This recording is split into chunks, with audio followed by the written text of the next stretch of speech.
everyone, and welcome back to the Truckin' Journey.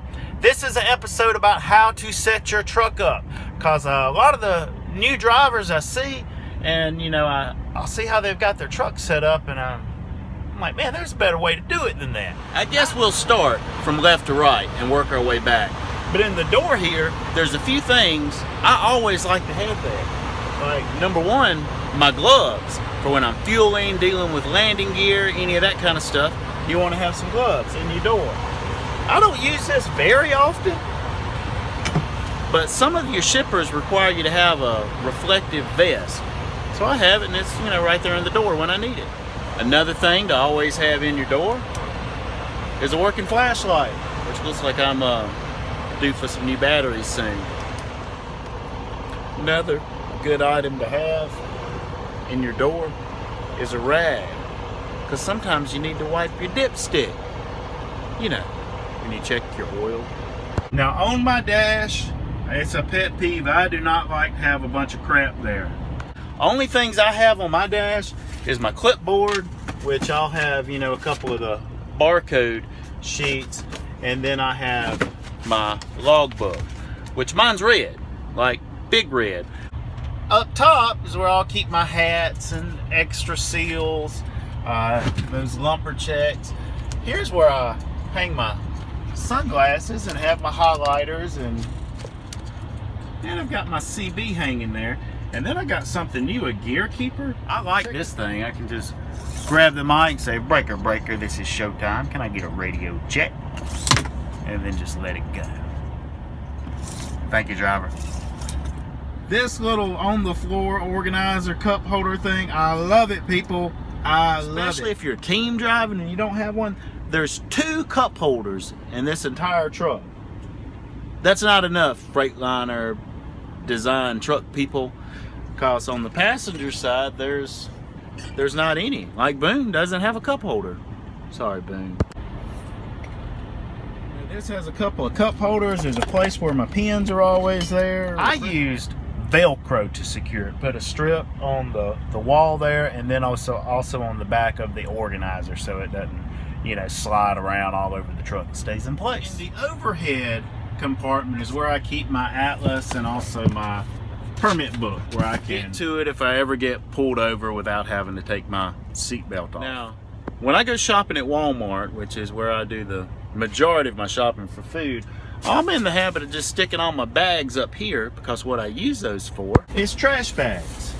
You just put it on this little clip here and roll it back, and you've got a trash bag. And then once every day or so, when it gets full, I throw it away and put a new one there. You guys have probably seen my paper towels in previous videos, but I just got a bungee cord going through it and connected here, and paper towels are always close by. Over in the other door, I've got some Febreze, and well, I've got one glove and then some window cleaner. Now I've got Boone a grooming appointment for Saturday, because he hasn't had one since the last one I showed you guys back during the surge. It was in December.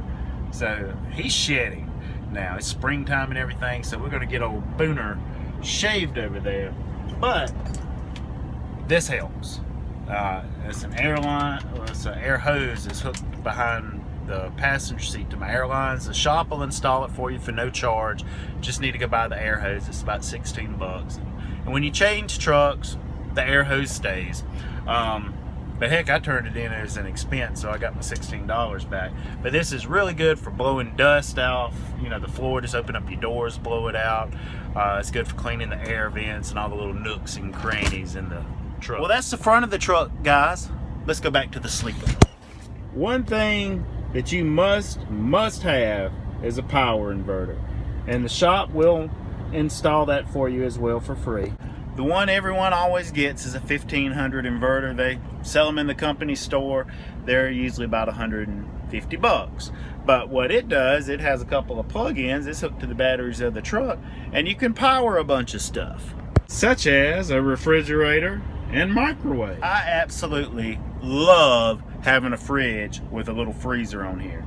Now, I know a lot of people have coolers, and I started out with a cooler, and it sucks, guys. I mean, you have to get bags of ice pretty much every day or every other day, and unless you got a Yeti cooler, it only lasts about a day, and then it's melting, and you pull your drinks out, and water drips everywhere unless you're Johnny on the spot with a towel to wipe it off. If you keep lunch meat or fruit, it's going to be soaking in water.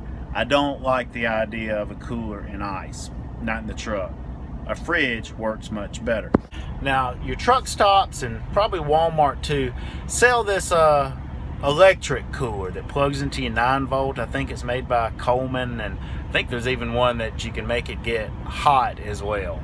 The reviews are horrible on it. After a couple of months, it burns out and doesn't work anymore. I elected not to go that route. I've got one made by Igloo, but I got it from Walmart. The Igloos are kind of hard to find in there, but there's like some brand that starts with an H, Higler or something like that. They're around 80 bucks, and they're the same size that I have here. If you open it up, you can keep things in the door, things in the refrigerator, and then there's a little freezer area.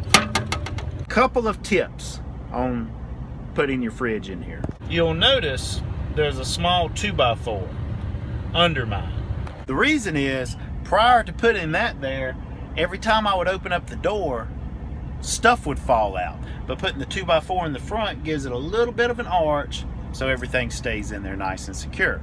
I can't really show you my Velcro job, but on the bottom of that microwave and the top of this refrigerator, there's Velcro holding it in place.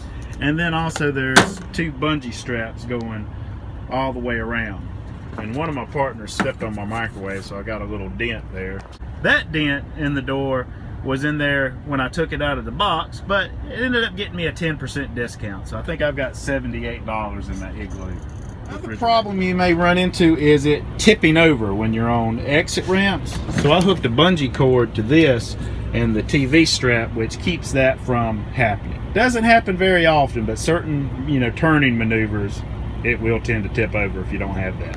Which this area behind it, it's kind of dark in there, there's not a light. Is where I keep my food, as far as my oatmeal, my chips, my wraps, my tuna, things like that. And then this compartment here, I've got a second flashlight with new batteries, so I can look and see what's in my pantry, is what I call it. Now, one disadvantage to doing it this way, there is a little compartment down on the floor, but I can't really get to mine unless I move the refrigerator and microwave out of the way. Above it, I have my 19-inch TV that has a built-in DVD player, but also along with it, that is a media player, and there's actually a hard drive behind the TV. Maybe one day Freightliner will change their designs. I know the new Kenworths have like a mounting bracket for flat screen TVs. Well, with the 2016 Freightliner it's this big area that's large enough for the old type of TV. So I've got my flat screen wedged back there with my old non-working laptop, pressing it forward so it doesn't bounce around with the truck moving. But having a media player hooked to it is far superior, guys. It's smaller than my iPhone. Got a hard drive connect to it that's also smaller than my iPhone. It's got a terabyte of memory, so I've got a couple of hundred movies on it right now, with room for more that you can just access the movies through the menu versus having to unposition the TV because the DVD slot is on the side to swap DVDs every time. It's much better. Which there is a power source behind that TV that's a 9-volt, which I've got a converter that has another 9-volt and then also a 110, which is what my media player is plugged into. This battery charger here is plugged into one of my power strips, which is plugged into the inverter, and I've got the TV, the microwave, the refrigerator, my battery charger, and a couple of these to charge my Apple devices and others. I found that the inverter charges it much better than the 9-volt. This area here can quickly get out of hand if you don't stay on top of it. But having a flashlight, some baby wipes, some toilet paper to blow your nose, something to put your change in, which is what I use that Rolling Rock can for. The iPad remote, my little Bluetooth speaker, extra little charging wires is generally what I have there. At the foot of the rack is usually where I keep a laundry bag with my dirty clothes and my shower bag. But I don't have any dirty clothes now. I just washed them. They're in my shower bag there. I've got to put up. My clothes I keep in here. Walmart sells these things called travel bags. I like to keep my underwear and socks in them just so they're easier to keep up with. Yeah, but these bags are great. You can, you know, squeeze the air out of them, condense them, and then stick them right back in your drawer there. This overhead compartment, which I've showed you guys before, I keep my toaster oven, which just sits right on the microwave when I use it. And also I got a George Foreman up there to grill up some chicken or things like that. There's a drawer here, and that slides out for a table.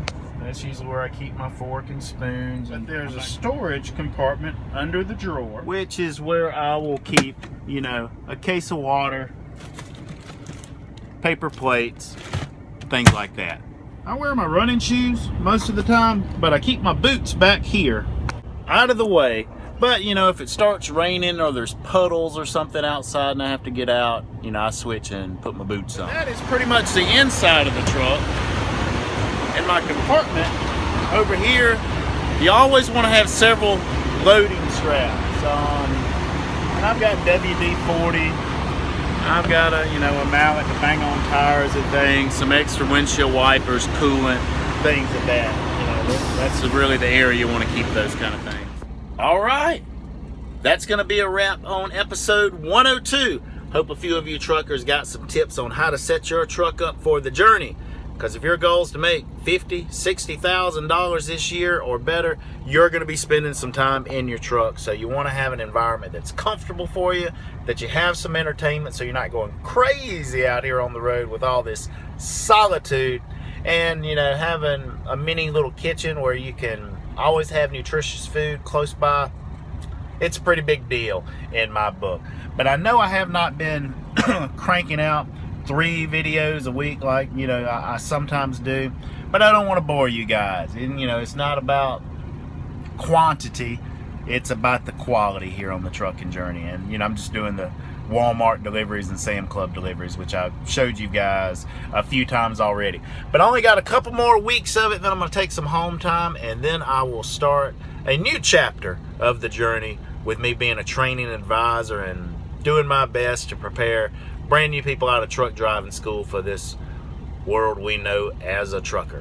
But if anyone's interested in, you know, starting a career in truck driving, US Express is a good place to do it. If you have any questions, just, you know, hit me a question in the comment box. Also in the description box there is a link where you can click and fill out an online application that goes to the top recruiter here at US Express, Jeremy Schiff. And also if you're an experienced driver, or even better, an experienced team, I tell you, it's a good place for a team that wants to rock and roll. FedEx runs all across the country getting, you know, 5,000 to 7,000 miles a week. It can happen here. I tell you, it can happen. And if you're interested in doing that, we're interested in talking with you. But just click the link. That'll go right to Jeremy. But I'm out. Got to get on the road so I can get back to take Boone to his grooming appointment in the morning. But we'll see you next episode. Be safe out there and keep on trucking.